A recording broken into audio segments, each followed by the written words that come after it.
12 তারিখে জানুয়ারি মাসে নির্বাচন কমিশন একটা ব্ল্যাঙ্কেট ব্যান ইম্পোজ করে বলেছেন যে শিক্ষা প্রতিষ্ঠান সহ সকল প্রকার সংগঠনের নির্বাচন 12ই ফেব্রুয়ারির আগে হতে পারবে না, অর্থাৎ জাতীয় নির্বাচনের আগে হতে পারবে না। এবং কারণ হিসেবে ওনারা সুনির্দিষ্টভাবে বলেছেন যে জাতীয় সংসদ নির্বাচন যাতে প্রভাব মুক্ত থাকে, সে কারণে সকল নির্বাচন এর পরে হবে, এর আগে না।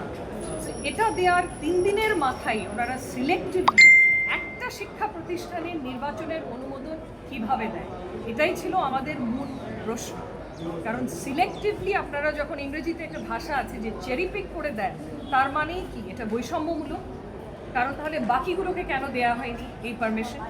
এবং দ্বিতীয়ত হচ্ছে গিয়ে এটা আরবিট্রি, মানে এটা ইচ্ছা মতো, কারণ কোনো কারণও দেখানো হয়নি। ওনারা যে অনুমোদনটা দিয়েছে, সাধারণত একটা আদেশ বা অনুমোদন বা নির্দেশ দিতে কিছু কারণ দেখানো হয়, এখানে কোনো ধরনের কারণ দেখানো হয় যে কী কারণে ওনারা দিলেন এই একটা বিশ্ববিদ্যালয়কে এই অনুমোদন, যেগুলো বাকিগুলোকে দেন।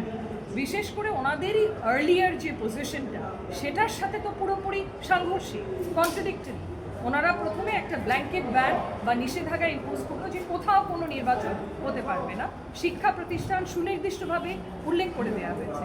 তার 3 দিনের মাথায় ওনারা কিভাবে এটার সাথে সাংঘর্ষিক আরেকটা এই অনুমোদনটা জারি করে বলে যে শাহজালালে হতে পারবে, কোনো ধরনের কারণ দর্শানো ছাড়া, কোনো ধরনের কারণ দেখানো ছাড়া।